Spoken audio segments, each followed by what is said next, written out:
কার লগে থাকো মোবাইলটা দাও কোন মানে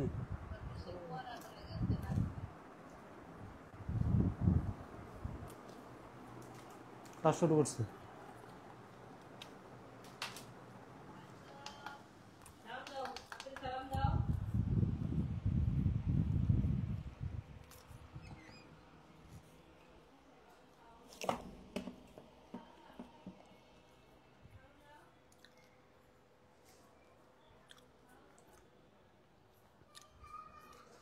আসসালামু আলাইকুম, সবাইকে অ্যাকাউন্টিংয়ে স্বাগতম। দীর্ঘদিন পরে অনেক দিন পরে আমরা আবার ক্লাস শুরু করছি এবং আজকে থেকে ইনশাল্লাহ আমাদের নিয়মিত ক্লাস হবে। আর যারা যুক্ত হচ্ছে সাউন্ডটা ক্লিয়ার আছে কিনা একটু কমেন্টে জানাবে। আমরা আসলে এখন থেকে একেবারে নিয়মিত ইনশাল্লাহ তোমাদের জন্য ক্লাস নেব।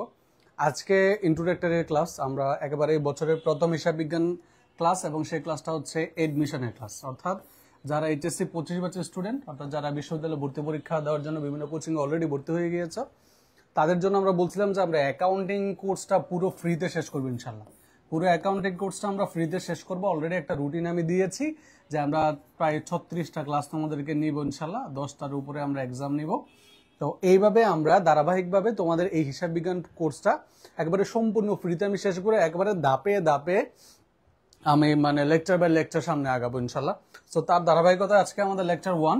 আজকে আমরা হিসাব বিজ্ঞান পরিচিতি নিয়ে পড়বো। আমরা আপনার হিসাব বিজ্ঞান পরিচিতিটা আজকে দেখবো, একেবারে বেসিক জিনিসগুলো আলোচনা করব। এবং গুরুত্বপূর্ণ বিষয় হচ্ছে এটা তোমাদেরকে জানানো যে হ্যাঁ আমরা ক্লাস শুরু করেছি এবং নতুনভাবে আমরা ধারাবাহিকভাবে শুরু করছি। আমি নতুন জবে জয়েন করছি, এটা নিয়ে একটু ঝামেলা ছিলাম। সাথে আমার কিছুদিন আগে আমার ছোট বোনটা মারা গেছে, তোমরা জানো। সো এই সব কিছু মিলিয়ে আসলে দীর্ঘদিন একটা ক্লাসে গ্যাপ হয়ে গিয়েছে। এখন থেকে ইনশাল্লাহ আমরা একেবারে নিয়মিত তোমাদের জন্য ক্লাস নেব। শুধু এইচএসসি 25 ব্যাচের জন্য ক্লাস হবে না, আমরা ধারাবাহিকভাবে 26-27 ব্যাচের জন্য ক্লাস নেব। এবং আরেকটা গুরুত্বপূর্ণ বিষয় আমি একটু বলে রাখি, এই যে এডমিশনের যে ক্লাসগুলো হবে, এই ক্লাসগুলো যারা এইচএসসি 26 আর 27 ব্যাচের স্টুডেন্ট আছো, যারা 26 আর 27 ব্যাচের স্টুডেন্ট আছো, তোমরাও করে নিতে পারো। কেন তোমরা করবা? কারণ এই জিনিসগুলো তোমাদের এমসিকিউ তো অনেক বেশি বুস্ট আপ করবে, অর্থাৎ এমসিকিউ প্রস্তুতিটা তোমার অনেক বেশি ভালো হবে। ঠিক আছে?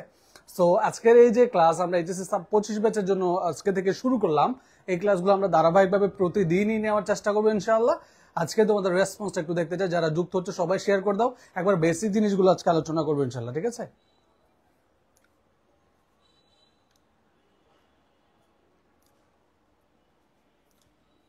আমরা আমি এখানে আজকে জাস্ট জানান দেওয়া যে আমরা ক্লাস শুরু করেছি এবং এখন থেকে আমরা নিয়মিত ক্লাস তোমাদের জন্য করবো। আজকে থেকে শুরু, আমরা ধারাবাহিকভাবে প্রতিদিন তোমাদের জন্য ক্লাস নেব এখান থেকে। আর্থিক বিজ্ঞানের ক্লাস শুরু করেছেন, শুরু করে কিন্তু আমরা আবার অফ করে দিই।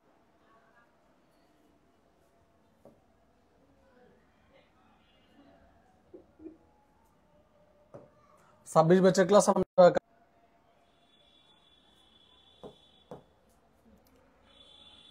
আজকের ক্লাসটা তুমি কেন করবা? কারণ হচ্ছে আমি যেটা বললাম যে আজকে আমি বেসিক জিনিসগুলো আলোচনা করব, অর্থাৎ এমসিকিউ গুলো আলোচনা করব। আর তোমাদের এই ক্লাসগুলো আসলে করা,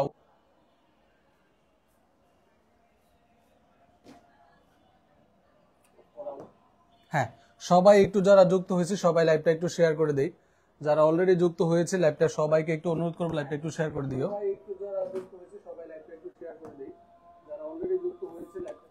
পাগল জীবনও দেখিনি।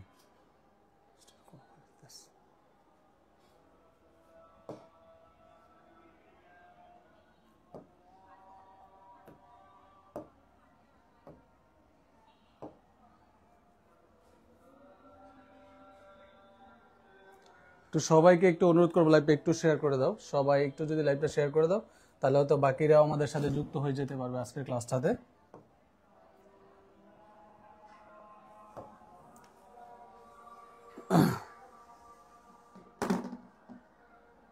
একটু আমরা শুধু এইচএসসি 25 ব্যাচের জন্য ক্লাস নেব ইনশাল্লাহ। আজকের ক্লাসটা শুরু হইলো মাত্র, আমরা আজকে শুরু করলাম। আমরা ধারাবাহিকভাবে তোমাদের সবার জন্য ক্লাস নেব।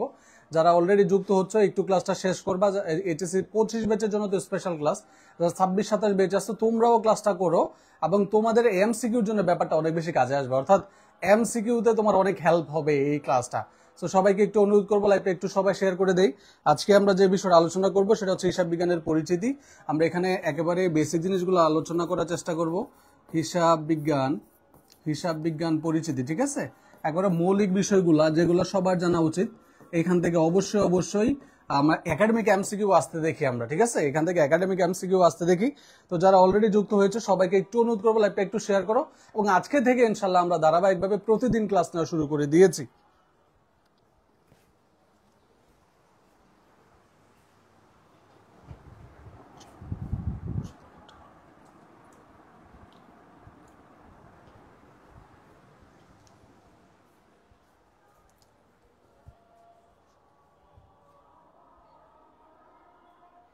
হ্যাঁ, একটু সবাইকে অনুরোধ করব যারা আসো প্লিজ একটু শেয়ার। আমরা যেহেতু ক্লাসে একটা গ্যাপ হয়ে গিয়েছে, আমরা জাস্ট আজকে তোমাদেরকে এটা জানানোর জন্য যে আজকে থেকে আমরা শুরু করছি, এবং আর্থিক বিবরণীর ক্লাস আমরা এটা যেহেতু এইচএসসি 25 ব্যাচের জন্য ক্লাস নিচ্ছি, আমরা 26-27 ব্যাচের জন্য আর্থিক বিবরণীর ক্লাস শুরু করেছিলাম, সেগুলো আমরা ধারাবাহিকভাবে আবার নতুন করে শুরু করবো ইনশাল্লাহ, ঠিক আছে?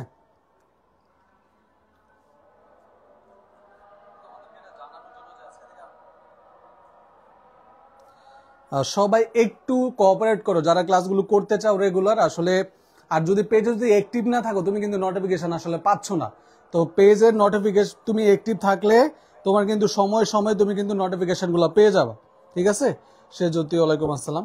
সবাইকে একটু অনুরোধ করবো যে আজকে একটু সহযোগিতা করো ইনশাল্লাহ। আমরা আজকে থেকেই একেবারে রেগুলার বেসিসে আমরা কিন্তু তোমাদের জন্য ক্লাসগুলো কন্টিনিউ করব।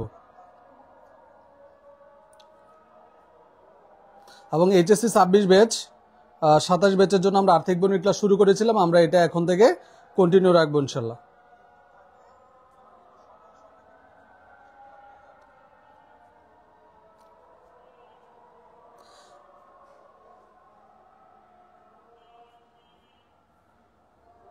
আচ্ছা, আমি একটা কাজ করি, আমাদের যে হোয়াটসঅ্যাপ গ্রুপ, আমাদের হোয়াটসঅ্যাপে কিন্তু অনেকেই অ্যাড আসো, আমি একেবারে ভুলে গিয়েছিলাম।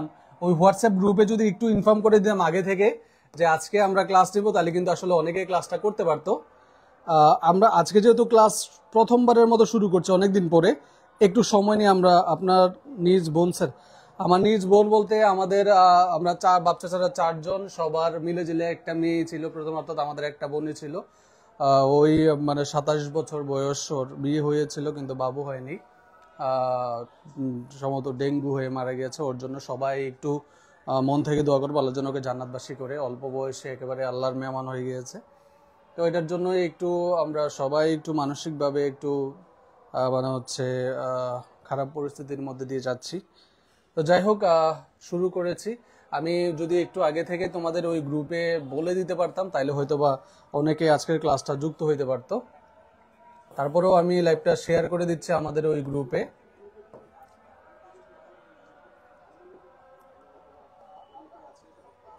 আজকে লাইভটা যারা দেখবে জাস্ট এটা হচ্ছে অ্যানাউন্সিং লাইভ যে আমরা ক্লাস শুরু করে দিয়েছে। এখন থেকে আমরা ইনশাল্লাহ প্রতিদিনই আমরা ক্লাস করব তোমাদের জন্য, প্রতিদিন ক্লাস কন্টিনিউ করব, ঠিক আছে?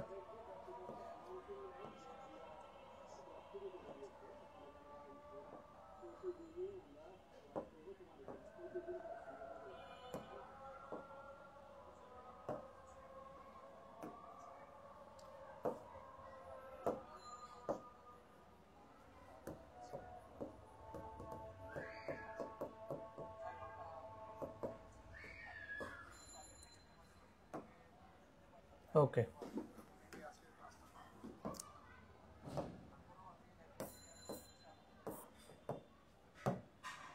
আমরা তোমাদের প্রয়োজনগুলো জানতে চাই, তোমাদের প্রয়োজন মোতাবেক আমরা কিন্তু ক্লাসগুলো নিব। আমাদের যে একটা হোয়াটসঅ্যাপ গ্রুপ আছে তোমরা জানো, সেই হোয়াটসঅ্যাপ গ্রুপে আমরা শুধুমাত্র যারা এইচএসসি 26 আর 27 ব্যাচ তাদেরকে যুক্ত করেছি। কিন্তু আজকের ক্লাসটা স্যার ম্যাথও কি হবে, ম্যাথ হবে বলতে আমি তোমার প্রশ্ন ঠিক বুঝতে পারি নাই।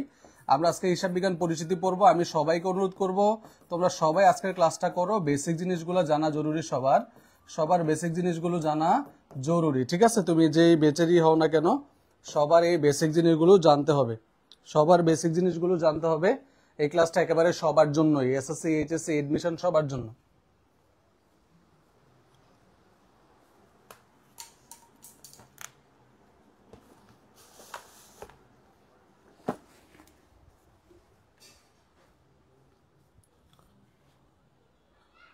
হ্যাঁ, হোয়াটসঅ্যাপে নোটিফিকেশন পেয়ে গেছে, আমি হোয়াটসঅ্যাপে দিয়ে দিয়েছি অলরেডি।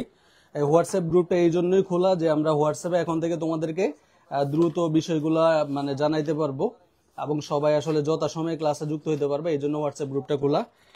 আর সবাইকে জাস্ট অনুরোধ করবো আজকে থেকে আমরা একটু অ্যাক্টিভ থাকবো আমাদের পেজে ইনশাল্লাহ।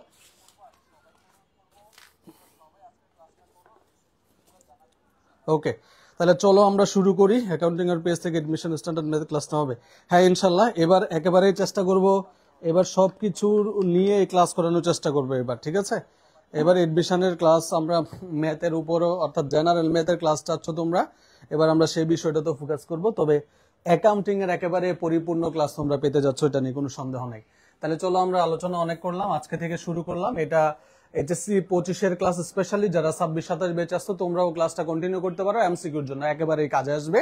এবং কালকে আমরা আর্থিক বিবরণী ক্লাস করবো, আমি আগে থেকে অ্যানাউন্স করে রাখলাম। এইচএসসি 26-27 ব্যাচ আগামীকালকে তোমাদের আর্থিক বিবরণী ক্লাস। এইচএসসি 26-27 ব্যাচ আগামীকালকে 7:30 তোমাদের আর্থিক বিবরণী ক্লাস, মনে থাকবে? আগামীকালকে 7:30 তোমাদের আর্থিক বিবরণী ক্লাস 2, অর্থাৎ একটা ক্লাস হয়ে গেছে, আগামীকালকে ক্লাস 2 হবে, ঠিক আছে? যারা হোয়াটসঅ্যাপ গ্রুপে অ্যাড হও নাই তারা আমাকে ক্লাস শেষে ইনবক্সে নক করে আমি দিয়ে দিব লিঙ্কটা, ওখানে অ্যাড হয়ে নিবা। যাই হোক, চলো আমরা শুরু করে দিই আজকের মতো ক্লাস। তো আমরা প্রথমে যে বিষয়টা আমরা পড়ার চেষ্টা করব বা পড়বো সেটা হচ্ছে হিসাব বিজ্ঞান পরিচিতি। ওকে, তো হিসাব বিজ্ঞানের পরিচিতি পড়তে গেলে একেবারে বেসিক একটা জিনিস তোমাকে একটু জানতে হবে, সেটা হচ্ছে কি, আচ্ছা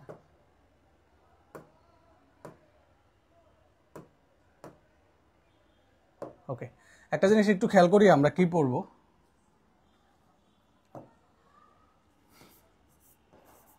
খাতার মধ্যে লিখতে হবে, সবগুলো জিনিস ভালো করে নোট ডাউন করার চেষ্টা করবা। হিসাব বিজ্ঞান আমরা পরিচিতি পড়বো, সো আমরা শুরু করবো হচ্ছে প্রক্রিয়া দিয়ে। হিসাব বিজ্ঞান প্রক্রিয়া, ঠিক আছে? এই হিসাব বিজ্ঞান প্রক্রিয়ার মধ্যে একেবারে ডিটেলসে সবকিছু মোটামুটি ধীরে ধীরে চলে আসবে, ঠিক আছে? এখন তোমাদের কাছে একটা প্রশ্ন করতে চাই, বলো তো এই হিসাব বিজ্ঞান প্রক্রিয়ার ধাপ কয়টা? হিসাব বিজ্ঞান প্রক্রিয়ার ধাপ কয়টা? হ্যাঁ, এইটা প্রায় সময় পরীক্ষায় আসতে দেখা যায়, এবং এটা থেকে তুমি দেখবে যে হিসাব বিজ্ঞানটা আসলে শুরু হয়েছে এখান থেকে। হিসাব বিজ্ঞান প্রক্রিয়ার ধাপ কয়টা? ঠিক আছে, হিসাব বিজ্ঞান প্রক্রিয়ার ধাপ হচ্ছে 3টা। হিসাব বিজ্ঞান প্রক্রিয়ার ধাপ কয়টা ভাই বলো তো? হিসাব বিজ্ঞান প্রক্রিয়ার ধাপ হচ্ছে 3টা। যারা এই খাতার মধ্যে লিখবা তারা মাঝামাঝি লিখবা, যেন ডান পাশে এবং বাম পাশে কিছু জায়গা থাকে, ওগুলোতে যেন আমরা কিছু ইনফরমেশন ইনপুট দিতে পারি, ঠিক আছে? Okay fine. তো এই হিসাব বিজ্ঞান প্রক্রিয়া ঠিক প্রথম ধাপটা হচ্ছে হিসাব বিজ্ঞান প্রক্রিয়া ঠিক প্রথম ধাপটা। আচ্ছা, তোমাকে যখন একটা অঙ্ক দেওয়া হয়, ধরো একটা জাবেদার অঙ্ক দেওয়া হয়েছে, তখন তুমি প্রথমে কি করো? তুমি দেখো কোনটা ঘটনা আর কোনটা লেনদেন। তার মানে হচ্ছে প্রথম কাজটা আমরা কি করি? প্রথম কাজটা হচ্ছে আমরা লেনদেন শনাক্তকরণ করি। কি করি বলো তো? লেনদেন শনাক্তকরণ। কি করি? লেনদেন শনাক্তকরণ, লেনদেন শনাক্তকরণ, ঠিক আছে? তাহলে হিসাব বিজ্ঞান প্রক্রিয়ার একেবারে প্রথম ধাপটা, হিসাব বিজ্ঞান প্রক্রিয়ার একেবারে প্রথম ধাপটা কি দিয়ে শুরু হয়? লেনদেন শনাক্তকরণ দিয়ে শুরু হয়। কি দিয়ে শুরু হয়? লেনদেন। হিসাব বিজ্ঞান একটি তথ্য, এই ব্যাপারগুলো একটু ধীরে ধীরে আসবো আহসান হাবিব ইনশাল্লাহ। সবাই একটু শেয়ার করে দাও প্লিজ, যারা 25, 26, 27 সবাই একটু শেয়ার করে দাও। আজকে থেকে একেবারে নিয়মিত ক্লাস হবে, পুরো হিসাব বিজ্ঞানটা ইনশাল্লাহ আমি একেবারে ফ্রিতে ধারাবাহিকভাবে শেষ করব, ঠিক আছে? অনেকে বিভিন্ন কোচিং এ ভর্তি হতে পারো না, টাকা পয়সার সমস্যা, তাদের জন্য এটা কিন্তু মারাত্মক ভাবে কাজে আসবে। একটু সবাইকে অনুরোধ করবো শেয়ার করে দেওয়ার জন্য। আচ্ছা, এটা হচ্ছে লেনদেন শনাক্তকরণ গেল। 2 নাম্বার ধাপ হচ্ছে কি জানো? 2 নাম্বার ধাপ হচ্ছে লেনদেন এখানে অনেক আলোচনা আসবে। লেনদেন লিপিবদ্ধকরণ। 2 নাম্বার ধাপ কি? লেনদেন লিপিবদ্ধকরণ। এবার আসো, এই লেনদেন লিপিবদ্ধকরণে আমরা কি করি? আমরা যখন প্রথমে আমরা যে কাজটা করলাম, আমরা প্রথমে লেনদেন শনাক্ত করলাম। হ্যাঁ, আমি জানা গেলাম কোন ঘটনাগুলো লেনদেন। যখন লেনদেন শনাক্ত করে ফেললাম, এরপর আমি কি কাজ করি? আমি প্রথমে কোথায় লিখি বলতো? জাবেদা লিখি। কিন্তু জাবেদা লেখার আগে কিন্তু আমি একটা কাজ করি, কোনটা ডেবিট হবে, কোনটা ক্রেডিট হবে, এটা তারিখ কি দিব, ব্যাখ্যা কি হবে, এগুলো কিন্তু আমি নিজে নিজে বিশ্লেষণ করি কিনা? তো যখন লেনদেন লিপিবদ্ধ করতে যাই, তখন এই লিপিবদ্ধ করতে গিয়ে আমাদের আর কয়েকটা কাজ করতে হয়। লেনদেন লিপিবদ্ধকরণ করতে গিয়ে কয়টা কাজ করতে হয়? 3টা কাজ করতে হয়। লেনদেন লিপিবদ্ধকরণ করতে গিয়ে কয়টা কাজ করতে হয়? 3টা কাজ করতে হয়। কি কি ভাবে খেয়াল করো? প্রথমে হচ্ছে লেনদেন আমরা বিশ্লেষণ করি। কি করি বলতো? বিশ্লেষণ করি। লেনদেন প্রথমে কি করি? বিশ্লেষণ করি। লেনদেনটা আমরা প্রথমে কি করি? বিশ্লেষণ করি। বিশ্লেষণ করা শেষ হয়ে গেলে আমরা কি করি? এটাকে কোথায় লিখি? আমরা জাবেদাভুক্ত করি। কি করি বলো তো ভাইয়া? জাবেদাভুক্ত করি। কি করি? জাবেদাভুক্ত করি। লেনদেন বিশ্লেষণ করা হয়ে গেলে আমরা কি করি? এটাকে জাবেদাভুক্ত করে ফেলা। আচ্ছা, যখন তোমার জাবেদাভুক্তকরণের কাজ শেষ হয়, তখন এটা কোথায় লেখো বলো তো? তুমি সেটা খতিয়ানভুক্তকরণ করো। কি করো ভাইয়া বলো তো? খতিয়ানভুক্ত করো। কি করো? খতিয়ানভুক্তকরণ হবে, সংক্ষেপে খতিয়ানভুক্ত লিখলাম। তাহলে একটা জিনিস খেয়াল করো, হিসাব বিজ্ঞান প্রক্রিয়া পড়তেছি আমরা। প্রক্রিয়া পড়তে গিয়ে দেখলাম যে 1 নম্বর ধাপ হচ্ছে লেনদেন শনাক্ত করলাম, 2 নম্বর ধাপ হচ্ছে লেনদেন লিপিবদ্ধকরণ। এখন এই লেনদেন লিপিবদ্ধকরণ করতে গিয়ে আবার কয়টা ধাপ পেলাম? 3টা। তাহলে এখন তোমাকে যদি প্রশ্ন করা হয় যে লেনদেন লিপিবদ্ধকরণ প্রক্রিয়ার ধাপ কয়টা, তোমাকে যদি আবার প্রশ্ন করা হয় লেনদেন লিপিবদ্ধকরণ প্রক্রিয়া ধাপ কয়টা, তাহলে তোমাকে অ্যান্সার করতে হবে কয়টা? 3টা। যেহেতু ঢাকা বিশ্ববিদ্যালয়ে লিখিত আছে এবং জগন্নাথ বিশ্ববিদ্যালয়ে লিখিত, তাহলে এই ব্যাপারগুলো আমাকে টু দা পয়েন্টে মনে রাখতে হবে। হিসাব বিজ্ঞান প্রক্রিয়ার ধাপ হচ্ছে 3টা, আর লেনদেন লিপিবদ্ধকরণ প্রক্রিয়ার ধাপ কয়টা? 3টা। 3টা কি কি? লেনদেন বিশ্লেষণ, জাবেদাভুক্তকরণ, খতিয়ানভুক্তকরণ। এই 3টা কার ধাপ বলো তো? এই 3টা হচ্ছে লিপিবদ্ধকরণ, লেনদেন লিপিবদ্ধকরণ প্রক্রিয়ার ধাপ। এখন তোমরা কে কই জানো এই যে লেনদেন লিপিবদ্ধকরণ প্রক্রিয়া যে 3টা ধাপ পাইলাম, এটার আরেকটা নাম আছে, কেউ কি বলতে পারবা? এই যে 3টা ধাপ আমরা পাইলাম, এই 3টা ধাপের একটা নাম আছে। কি নাম আছে জানো? এই যে লেনদেন লিপিবদ্ধকরণের মধ্যে আমরা বিশ্লেষণ পাইলাম, জাবেদাভুক্তকরণ পাইলাম, খতিয়ানভুক্তকরণ পাইলাম, এই 3টার একটা নাম আছে। এই 3টাকে একসাথে বা এই লেনদেন লিপিবদ্ধকরণকে একসাথে বলা হয় হিসাব রক্ষণ। কি বলা হয় বলো তো? হিসাব রক্ষণ। কি বলা হয়? হিসাব রক্ষণ বলা হয়। আমি কি বুঝাইতে পারছি পয়েন্টটা? তাহলে তোমাকে যদি প্রশ্ন করা হয় লেনদেন লিপিবদ্ধকরণ প্রক্রিয়ার ধাপ কয়টা? 3টা। কোন 3টা? লেনদেন বিশ্লেষণ, জাবেদাভুক্তকরণ, খতিয়ানভুক্তকরণ। তাহলে প্রশ্ন যদি আবার একটু ঘুরে করি যে হিসাব রক্ষণ প্রক্রিয়ার ধাপ কয়টা? হিসাব রক্ষণ প্রক্রিয়ার ধাপ হচ্ছে 3টা। কি কি? লেনদেন বিশ্লেষণ, জাবেদাভুক্তকরণ, খতিয়ানভুক্তকরণ। আর হিসাব রক্ষণ কাকে বোঝায়? লেনদেন লিপিবদ্ধকরণ। অর্থাৎ হিসাব বিজ্ঞান প্রক্রিয়ার লেনদেন লিপিবদ্ধকরণকে কি বলা হয়? হিসাব রক্ষণ বলা হয়। তাহলে হিসাব রক্ষণ মানে সিম্পলি আমরা যদি বলি লেনদেন লিপিবদ্ধকরণকে হিসাব রক্ষণ বলা হয়। হিসাব রক্ষণ প্রক্রিয়ার ধাপ কয়টা? হিসাব রক্ষণ প্রক্রিয়ার ধাপ হচ্ছে 3টা। লেনদেন বিশ্লেষণ, জাবেদাভুক্তকরণ, খতিয়ানভুক্তকরণ। শেষ। একেবারে ক্লিয়ার। আশা করি এখান থেকে যেভাবে প্রশ্ন আসুক না কেন। নাম্বার 3, 3 নম্বরের ব্যাপারে আসো। আমরা লেনদেন শনাক্ত করলাম, লেনদেন লিপিবদ্ধ করে ফেললাম। এবার হচ্ছে আমাকে যে কাজটা করতে হবে, তথ্য সরবরাহকরণ। কি করতে হবে? তথ্য সরবরাহ করতে হবে। কাদেরকে? যারা ইন্টারেস্টেড ইউজার। আমরা একটু পরে দেখব হিসাব বিজ্ঞান তথ্যের ব্যবহার করা হচ্ছে 2 ধরনের। সো ওদেরকে আমাদেরকে তথ্য কি করতে হবে? প্রোভাইড করতে হবে, তথ্য সরবরাহ করতে হবে। তাহলে হিসাব বিজ্ঞান প্রক্রিয়াতে 3টা ধাপ আমি পাইলাম। কি কি? ভালো করে খেয়াল করি তো আমরা সবাই, একটু ভালো করে সবাই বোঝার চেষ্টা করি। হিসাব বিজ্ঞান প্রক্রিয়ার 3টা ধাপ: লেনদেন শনাক্তকরণ, লেনদেন লিপিবদ্ধকরণ, আর হচ্ছে তথ্য সরবরাহকরণ।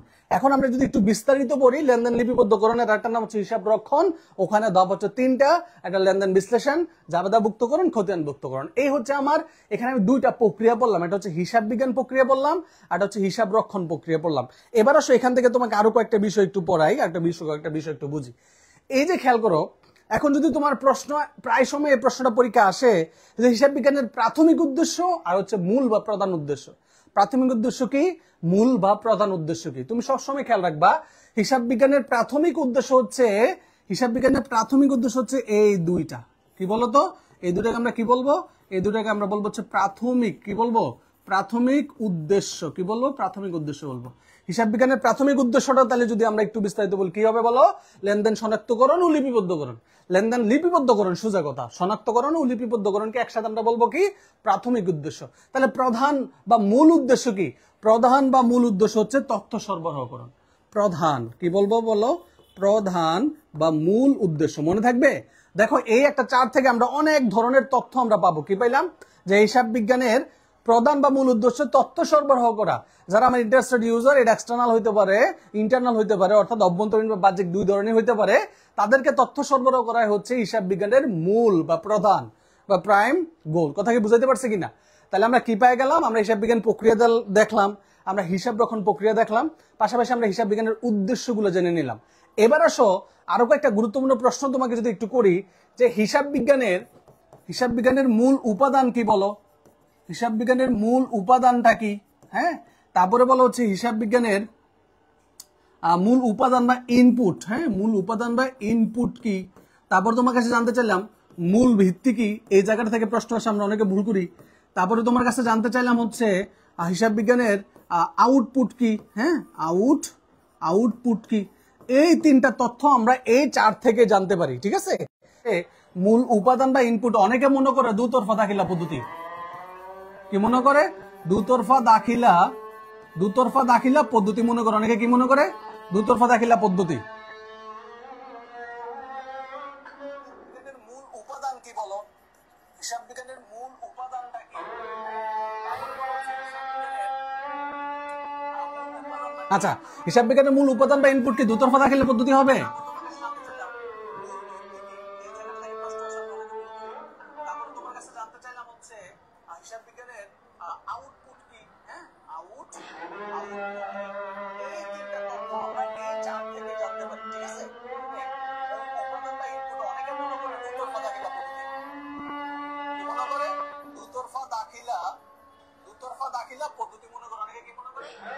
আচ্ছা, এখানে যে বিষয়টা তোমাকে খেয়াল রাখতে হবে, মূল উপাদান বা ইনপুট দুতরফা দাখিলা পদ্ধতি না, মূল উপাদান বা ইনপুট হচ্ছে লেনদেন।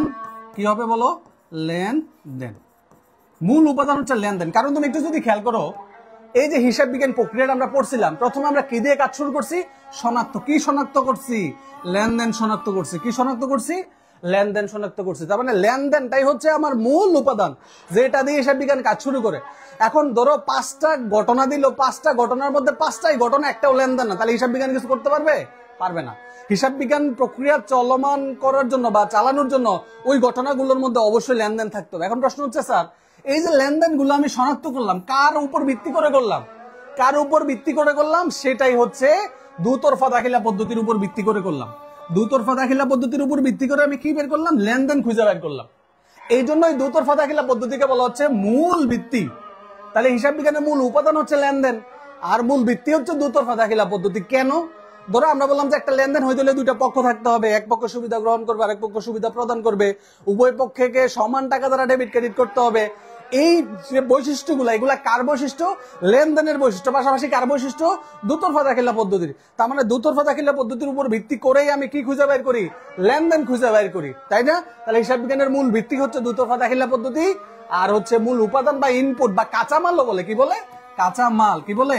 কাঁচামালও বলে। হিসাব বিজ্ঞানের মূল উপাদান, ইনপুট বা ভিত্তি হচ্ছে লেনদেন। আর যদি তোমাকে বলা হয় ভিত্তি কি, ভিত্তি বললে হবে দুতরফা দাখিলা পদ্ধতি। ভিত্তি বললে কি হবে?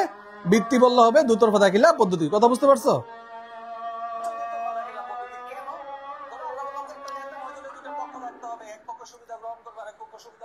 ঠিক আছে, এবার আসো হচ্ছে আউটপুটটা কি। আউটপুট কি খেয়াল করতে হবে। হিসাব বিজ্ঞানের প্রধান বা মূল উদ্দেশ্য কি বলতো? হিসাব বিজ্ঞানের প্রধান বা মূল উদ্দেশ্য হচ্ছে তথ্য সরবরাহ করা। এখন এই যে তথ্যগুলো সরবরাহ করবা, এই তথ্যগুলো তুমি কিভাবে সরবরাহ করবা? তোমার যে ইন্টারেস্টেড ইউজার যারা আছে, তাদেরকে, যে তারা অভ্যন্তরীণ ব্যবহারকারী হোক বা বাহ্যিক ব্যবহারকারী হোক, তাদেরকে তো তোমার তথ্যগুলো সরবরাহ করতে হবে। এখন প্রশ্ন হচ্ছে, এই তথ্যগুলো তুমি কিভাবে সরবরাহ করবা? এই তথ্যগুলো তুমি বিভিন্ন প্রতিবেদনের মাধ্যমে সরবরাহ করো। কি? প্রতিবেদন। তাহলে এই যে বিভিন্ন প্রতিবেদন, অর্থাৎ হিসাব বিজ্ঞানের যত প্রতিবেদন আমরা তৈরি করি, সবগুলোকে বলা হয় হিসাব বিজ্ঞানের আউটপুট। কি বলা হয়? আউটপুট বলা হয়। কি বলা হয় বলতো? আউটপুট বলা হয়। যেমন ধরো তুমি রেওয়া, মিল, জাবেদা, খতিয়ান, তারপরে ধরো হচ্ছে তুমি অনুবাদ বিশ্লেষণ, আর্থিক অবস্থার বিবরণী, এই যে যত ধরনের স্টেটমেন্ট আমি রেডি করি, এই সবগুলো হচ্ছে প্রতিবেদন, তাই না? হিসাব বিজ্ঞানের স্টেটমেন্ট মানে প্রতিবেদন, এবং এই প্রতিবেদনগুলো হচ্ছে আর্থিক প্রতিবেদন। এই আর্থিক প্রতিবেদনের মাধ্যমে আমরা হিসাব বিজ্ঞান রিলেটেড সকল তথ্য আমাদের ইন্টারেস্টেড ইউজার যারা আছে তাদেরকে সরবরাহ করে থাকি। এইগুলা দেখো, যেমন কম্পিউটার ইনপুট, প্রসেসিং, আউটপুট, এই 3টা স্টেজ আছে না কম্পিউটারে। তাহলে এই যে দেখো, এই লেনদেনটাকে আমরা বলতেছি ইনপুট, এই লেনদেনটাকে কি বলতেছি? ইনপুট। আর মাঝখানে কি হয়? মাঝখানে হচ্ছে প্রসেস করছি, তাহলে মাঝখানেটা আমরা বলতেছি প্রসেসিং। মাঝখানে কি হচ্ছে? প্রসেসিং। প্রসেসিং হয়ে শেষে কি হচ্ছে?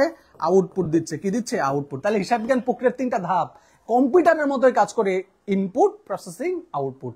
তাহলে ইনপুট হচ্ছে লেনদেন, আর আউটপুট হচ্ছে হিসাব বিজ্ঞানের যে তথ্য সরবরাহ করি বিভিন্ন প্রতিবেদনের মাধ্যমে, এই প্রতিবেদনগুলোকে বলা হচ্ছে আউটপুট। তাহলে একটা জিনিস যদি খেয়াল করো, এই যে অভ্যন্তরীণ বাহ্যিক একটু বলেন। হ্যাঁ, অভ্যন্তরীণ বাহ্যিকের ব্যাপারটা আমরা এখন একটু বলবো। তাহলে যে বিষয়টা আমরা যে হিসাব বিজ্ঞান প্রক্রিয়াটা বললাম, এই হিসাব বিজ্ঞান প্রক্রিয়ার মধ্যে আমরা কি কি পাইলাম বলো? হিসাব বিজ্ঞান প্রক্রিয়ার 3টা ধাপ দেখলাম। 3টা ধাপ পর থেকে আমরা হিসাব রক্ষণ প্রক্রিয়া পাইলাম। আমরা এখান থেকে হিসাব বিজ্ঞানের উদ্দেশ্য জানলাম। আমরা এখান থেকে হিসাব বিজ্ঞানের ইনপুট, আউটপুট, ভিত্তিগুলো জানলাম। এই পর্যন্ত কি ক্লিয়ার হয়েছে? যারা যুক্ত আছো, তোমরা যদি একটু লাইভটা শেয়ার করতে, তাহলে আরো অনেকেও হয়তো বা ক্লাসটা করতে পারতো।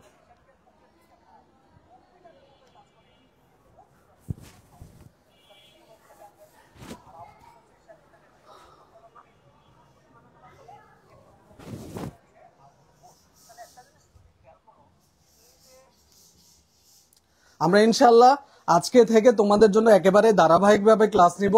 এডমিশনের ক্লাস আজকে 1 দিয়ে শুরু হলো, এভাবে আগামী 3 মাস ইনশাআল্লাহ ধারাবাহিকভাবে ক্লাসের মাধ্যমে পুরো হিসাব বিজ্ঞানটা আমি শেষ করবো ইনশাআল্লাহ, যদি আমি সুস্থ থাকি।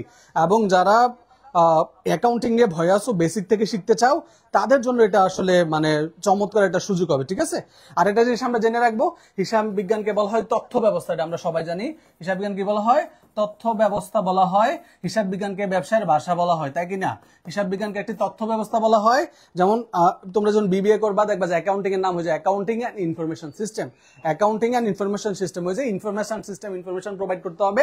এরপর হচ্ছে এটা হচ্ছে হিসাব বিজ্ঞানের ভাষা, মানে ব্যবসায়ের ভাষা হচ্ছে হিসাব বিজ্ঞান, ব্যবসা হিসাব বিজ্ঞানের ভাষায় কথা বলে, তাই না? আচ্ছা, এই হচ্ছে কি অবস্থা। তাহলে আমরা এতটুকু পর্যন্ত আশা করছি হিসাব বিজ্ঞান প্রক্রিয়াতে আমরা যা যা পড়াইলাম এতে তোমাদের কোনো সমস্যা থাকার কথা না। আশা করছি তোমাদের এই ব্যাপারগুলো ক্লিয়ার হয়ে যাওয়ার কথা। আইসিডি ক্লাস কি আর হবে না? ইনশাল্লাহ আইসিডি ক্লাস হবে না, কে বলছে? অবশ্যই আইসিডি ক্লাস হবে, অবশ্যই আইসিডি ক্লাস হবে। এখন থেকে আমরা একেবারে মনে করো যে ফুল ফেজ একেবারে আমরা একেবারে হচ্ছে মানে দোমায়া ক্লাস নিব, সোজা কথা। এখন থেকে দোমায়া ক্লাস নিব, তোমরা ইংলিশ ক্লাসও পাইবা, তোমরা ইংলিশ ক্লাসও পাইবা, সব ক্লাসে মোটামুটি এখন থেকে একবারে ফুল স্পিডে পাইবা, আর কোনো ধরনের কোনো মানে গ্যাপ থাকবে না ইনশাল্লাহ, ঠিক আছে?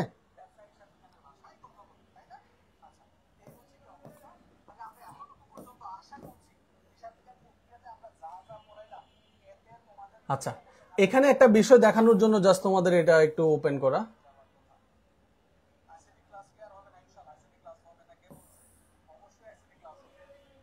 এই যে দেখো, এই বিষয়টা অলরেডি আমি আলোচনা করছি, এটা জাস্ট অনেক বেশি আসে পরীক্ষা, এই জন্য এটা জাস্ট একটু দেখা দেওয়ার জন্য এটা ওপেন করা।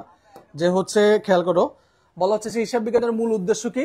মূল উদ্দেশ্য তো অলরেডি আমরা আলোচনা করলাম। মূল উদ্দেশ্য হচ্ছে কি করা বলতো?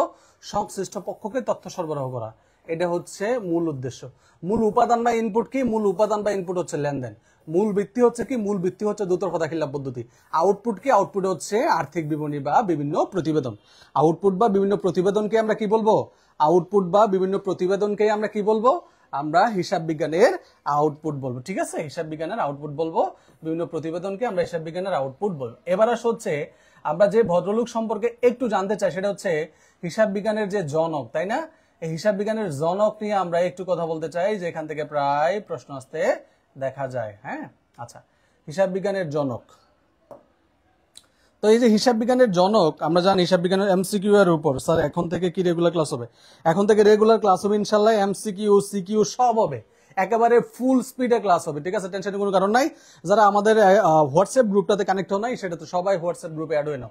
হিসাব বিজ্ঞানের জনক দেখো, আমরা মূলত এডমিশনের যে ক্লাসগুলো প্রথম দিকে নিব, এই সবগুলো ক্লাস তোমাদের জন্য কাজে লাগবে, যারা 26-27 বেচার আসছো, সবার এমসিকিউ কভার হয়ে যাবে। দেখো, এগুলো আসে না, যেগুলো পড়াইতেছে বলো আসে। হিসাব বিজ্ঞানের জনক এই যে ভদ্রলোক লুকা পেসিওলি, তাই না? হিসাব বিজ্ঞানের জনক আমরা কি বলি? Luka Pacioli. এই যে লুকা পেসিওলির পুরো নামটা কি? লুকা পেসিওলির পুরো হচ্ছে ফ্রা লুকা বার্তিলোমিও দা পেসিওলি। লুকা পেসিওলির পূর্ণরূপ কি? লুকা পেসিওলির পূর্ণরূপ হচ্ছে ফ্রা লুকা বার্তিলোমিও দা পেসিওলি। এই ভদ্রলোক কি ছিল? ইতালির নাগরিক ছিল। কি ছিল? ইতালীয় নাগরিক ছিল। তার পেশা ছিল গণিতবিদ ছিল। সে কি ছিল? গণিতবিদ ছিল, তাই না? আচ্ছা, এই ভদ্রলোক কি করছে বলো? এই ভদ্রলোককে কেন হিসাব বিজ্ঞানের জনক বলা হয়? কারণ সে 1494 সালের 10 নভেম্বর, কবে বলো তো? 10 নভেম্বর, কবে? 10 নভেম্বর। এই ভদ্রলোক 1494 সালের 10 নভেম্বর হিসাব বিজ্ঞানের মূল ভিত্তি, যেটা অলরেডি আমরা জানি, হিসাব বিজ্ঞানের মূল ভিত্তিটা আমরা কি বললাম? হিসাব বিজ্ঞানের মূল ভিত্তি এই যে বলা আছে, হিসাব বিজ্ঞানের মূল ভিত্তি হচ্ছে কি? দুতরফা দাখিলা পদ্ধতি। কি পদ্ধতি বলো? দুতরফা দাখিলা পদ্ধতি। এই হিসাব বিজ্ঞানের মূল ভিত্তি দুতরফা দাখিলা পদ্ধতি নিয়ে একটি গ্রন্থ রচনা করেন। সেই রচনা করেন এবং ওই 10 নভেম্বর ওই দিনটাতে এই গ্রন্থটি প্রকাশ করেন। সেই গ্রন্থটির নাম কি? সুম্মা ডি অ্যারিথমেটিকা জিওমেট্রিকা প্রপোর্শনের প্রভাষণা লিটা।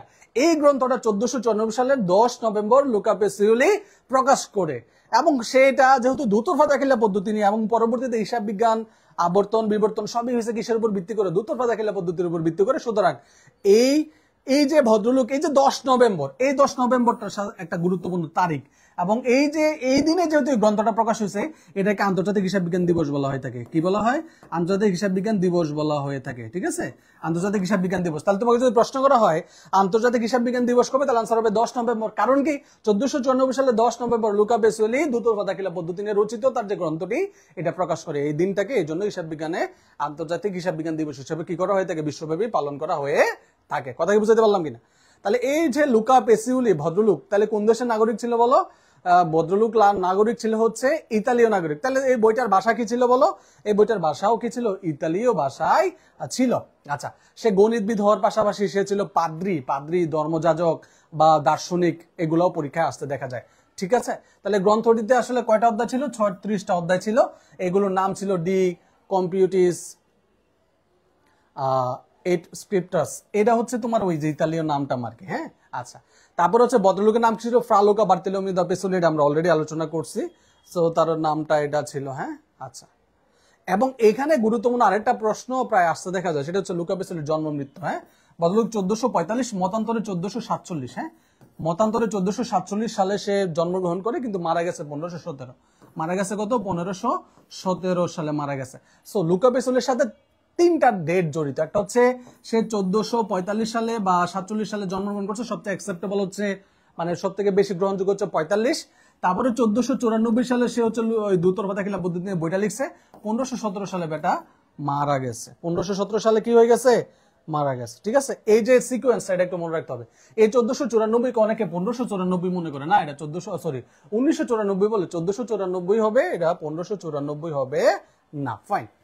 তারপরে আমরা কিন্তু অলরেডি তোমাদেরকে হিসাব বিজ্ঞান এবং হিসাব রক্ষণ এই দুটার পার্থক্য কিন্তু তোমাদেরকে পড়াইছে, এবং এটা কিন্তু খুবই গুরুত্বপূর্ণ, তাই না?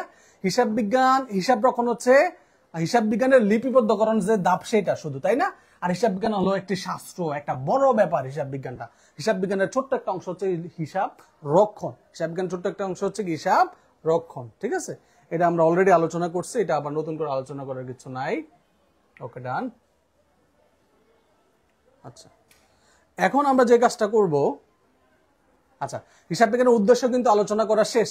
আজকের ক্লাসে আমরা আরেকটা গুরুত্বপূর্ণ বিষয় আলোচনা করব, সেটা হচ্ছে যে হিসাব বিজ্ঞান তথ্যের ব্যবহারকারী। ঠিক আছে, হিসাব বিজ্ঞান তথ্যের ব্যবহারকারী, এই জিনিসটা আলোচনা করে আজকের মতো আমরা ক্লাসটা এখানে শেষ করব।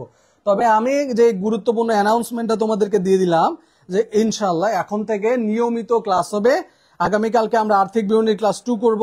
আগামীকালকে আর্থিক বিবরণী ক্লাস 2 করব। আর্থিক বিবরণী ক্লাস 1 অলরেডি হয়েছে, অনেকে করছো আবার অনেকে করো নাই।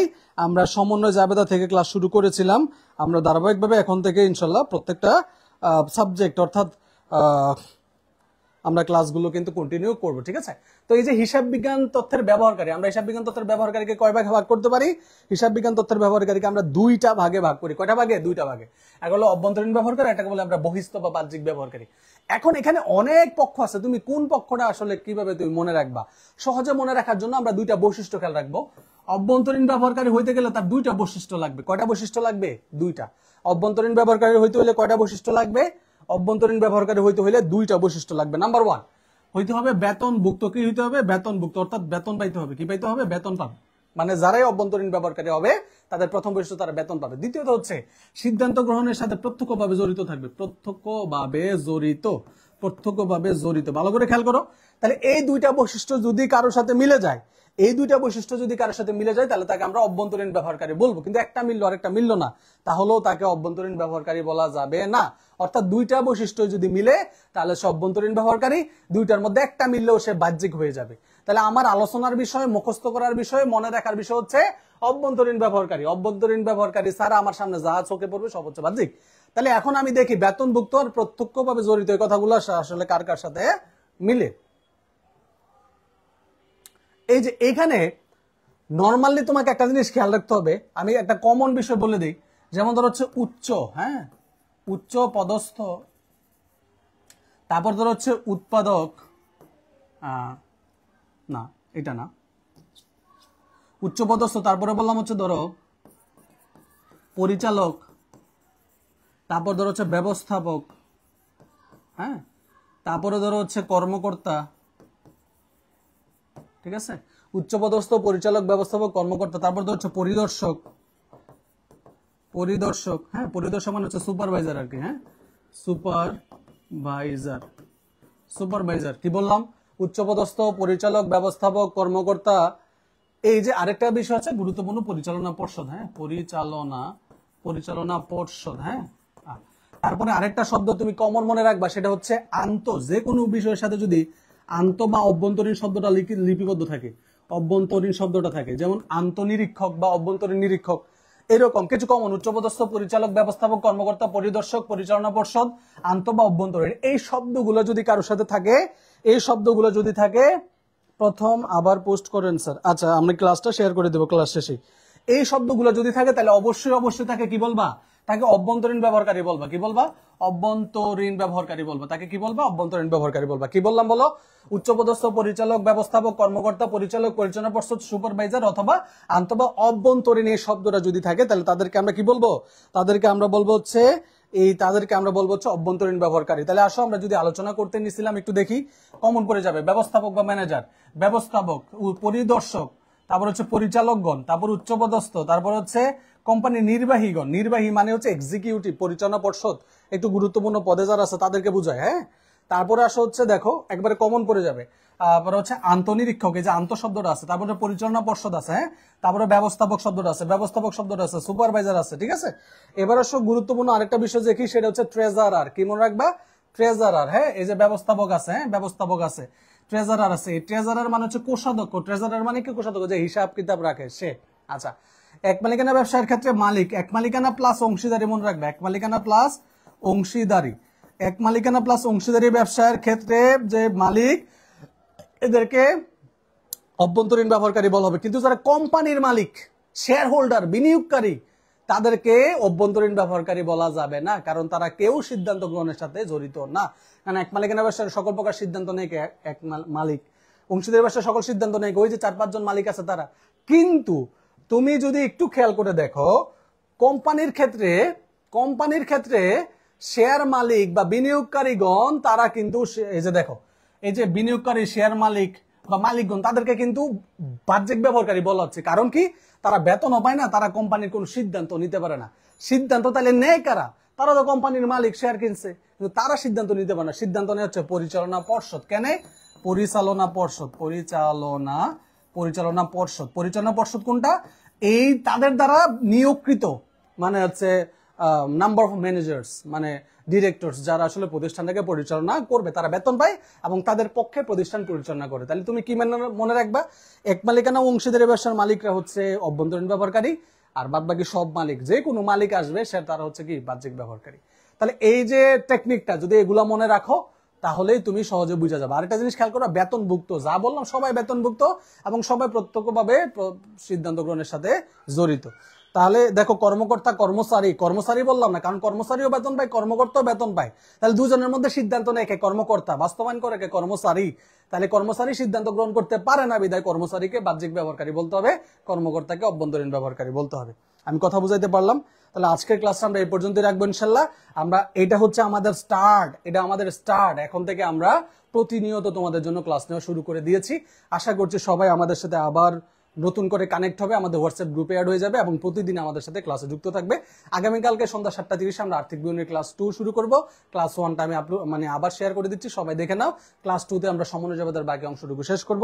এইচএসসি 25 ব্যাচ অ্যাকাউন্টিং এর সাথে থাকো। সবথেকে বেস্ট সার্ভিসটা এবার অবশ্যই তোমরা অনলাইন জগতের ফ্রি আমার থেকেই পাবে। ভালো থাকো সবাই। আসসালামু আলাইকুম ওয়া রাহমাতুল্লাহি ওয়া বারাকাতুহু।